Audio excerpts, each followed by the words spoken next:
नमस्कार दोस्तों, मैं Acharya Vinod Pandey social reform YouTube channel के माध्यम से आप सब लोगों के समक्ष प्रस्तुत हुआ हूं।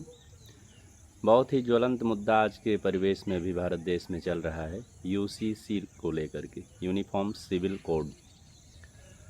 और सत्ता पक्ष यूसीसी लाने के पक्ष में है, विपक्ष उस पर अपनी कोई स्पष्ट राय नहीं दे पा रहा है। धर्म के अनुसार यदि देखा जाए तो धर्म विशेष यूसीसी के विरोध में है और कुछ धर्म संबंध रखने वाले यूसीसी के पक्ष में हैं। तो प्रश्न यह उठता है कि क्या यूसीसी के माध्यम से भारत में समता स्थापित हो सकती है, शांति स्थापित हो सकती है या नहीं हो सकती है। इसी पर आज विषय हमारा केंद्रित रहता है। समस्या है हमारे देश में असमानता, पक्षपात और हर प्रकार से भेदभाव। आम जनमानस में भेदभाव व्याप्त है, असमानता व्याप्त है, पक्षपात व्याप्त है, चाहे वो धर्म को लेकर के, चाहे वर्ग को लेकर के, चाहे जाति को लेकर के। नाना प्रकार की विषमताएं हमारे देश में व्याप्त हैं और विषमताएं हमारे देश को उस प्रकार खोखला कर रही हैं कि बहुत थोड़ा समय बचा है कि हमारा देश जो है गर्त में जाने की स्थिति में पहुंच चुका है। ऐतिहासिक पृष्ठभूमि पर यदि नज़र डाला जाए, अखंड भारत की कल्पना जो हमारे इतिहास, पुराण, वेद आदि में आई है, उसके माध्यम से इस देश के इतने विभाजन हुए हैं। एक निश्चित समय पर निश्चित रूप से विभाजन ही हुआ है। इसकी अखंडता, इसकी संप्रभुता को नित्य निरंतर छिन्न भिन्न किया गया और कथित रूप से हम लोग 1947 से एक संवैधानिक दायरे में आज़ाद हो चुके हैं। यदि इस पर भी बहुत गहराई से विचार किया जाए तो ये जो लिखित संविधान के माध्यम से जिसको हम आज़ादी मानते हैं, वो हमारी लिखित पराधीनता हो गई है। उस संविधान के माध्यम से नाना प्रकार के व्यतिक्रम इस समाज में उपस्थित हो चुके हैं। असमानताएं स्वयं संविधान प्रदान करता है। ऐसे संवैधानिक दायरे में भारत की अखंडता, संप्रभुता किस प्रकार से संरक्षित रह सकती है, एक बहुत बड़ा प्रश्न है। इसी प्रश्न के संदर्भ में अभी का जो एक बहुत बड़ा ज्वलंत मुद्दा है, यूसीसी। फ्रांस का एक छोटा सा उदाहरण आप ले लीजिए। 4-5 लाख शरणार्थी वहाँ पर आए और जिस यूसीसी के लिए हम लोग इतना तड़प रहे हैं कि इस यूसीसी के माध्यम से हो सकता है हमारे देश में हर प्रकार की व्यवस्थाएं अनुकूल हो जाएं। कागज़ में लिख देने मात्र से कोई संविधान नहीं हो जाता है। उस संविधान का इम्प्लीमेंटेशन बहुत ही अनिवार्य होता है। फ्रांस में बहुत पहले से यूसीसी लागू है और थोड़े से मात्र, मुट्ठी मात्र जिसको कहा जाता है, 4-5 लाख लोग एक देश के परिप्रेक्ष्य में बहुत बड़ी संख्या नहीं होती है, लेकिन उसको एकदम से अस्त व्यस्त कर दिए। अब रही बात भारत में यूसीसी का क्या योगदान हो सकता है। थोड़ा बहुत योगदान हो सकता है, इसमें नो डाउट, बहुत ही अच्छा भी हो सकता है। लेकिन यह है कि यदि सत्ताधारी पार्टियां अपने सत्ता के लोभ में संविधान के परिवर्तन में या संविधान के इम्प्लीमेंटेशन में कड़ाई से नहीं आएंगी तो ये भारत की अधिकतम आयु मेरे आकलन से 10 से 15 वर्ष की अवशेष है। 10 से 15 वर्ष के अंतर्गत भारत पुनः विभाजन की पृष्ठभूमि पर आगे बढ़ रहा है और सत्ताधारी पार्टियों को या पक्ष विपक्ष को इसलिए नहीं लगता है क्योंकि उनको केवल सत्ता चाहिए।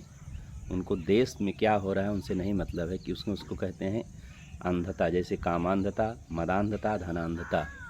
तो वो तीनों और सत्ता अंधता भी हो गई है। सत्ता प्राप्त हो जाए, देश रहे या ना रहे, उनसे नहीं मतलब। तो यूसीसी का कोई बहुत खास योगदान नहीं है। भारत के सारे जो फ्री की योजनाएं हैं, जब तक नहीं बंद कर दी जाएंगी, भारत में किसी प्रकार की समता स्थापित नहीं हो सकती।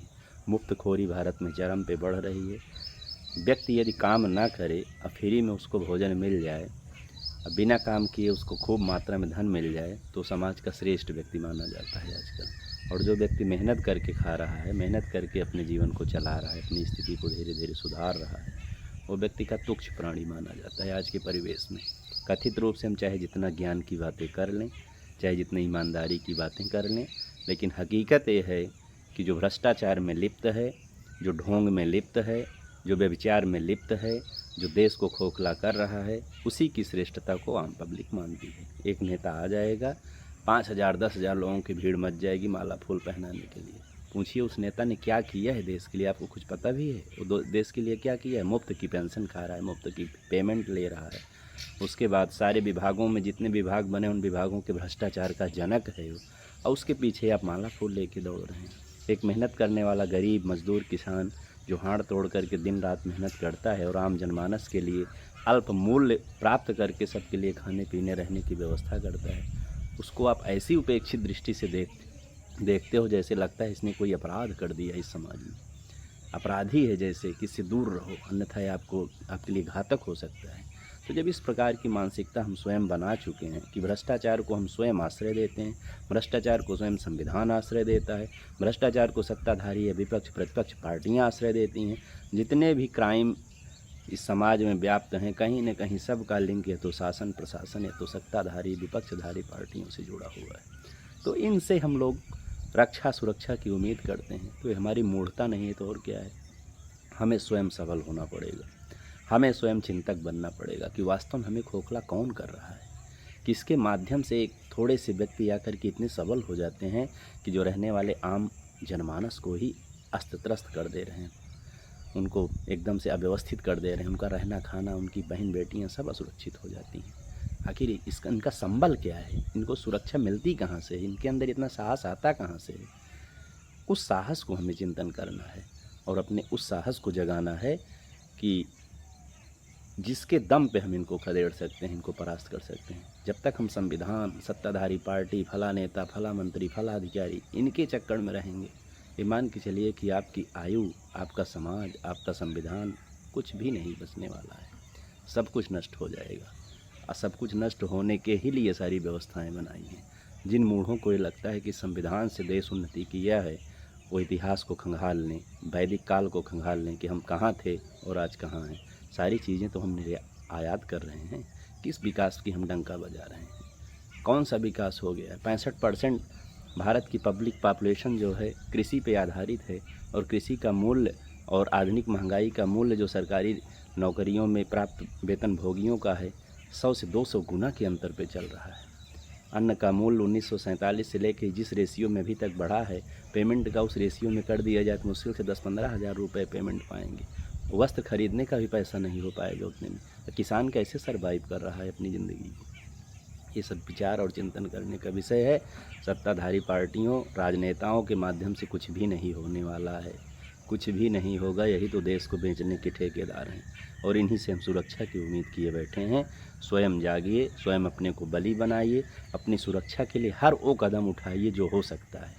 किसी प्रकार का कोई डर चिंतन भय से आप मुक्त रहिए, क्योंकि जब आपके ऊपर जोखिम आएगा, आपके जनमानस की क्षति हो जाएगी, तो कोई संविधान, कोई मंत्री, कोई विधायक, कोई मिनिस्टर आपके उस जनमानस को नहीं लौटा सकता है। तो आप उस सुरक्षा के लिए 24 घंटा अलर्ट मोड में रहिए। नहीं कुछ हो पाता, यदि आपके जनमानस की क्षति होती है, आपकी आर्थिक क्षति होती है, तो आप दृढ़ संकल्प ले लीजिए उसी दिन कुश जल ले करके कि मैं किसी भी संविधान के पास जाके दुहाई नहीं लगाऊंगा, मैं भी उसकी उतनी ही क्षति करूंगा, उतना ही नुकसान करूंगा, तब जाके सब बिछड़ने वाले हैं। अन्यथा सब कुछ भी नहीं हो पाएगा।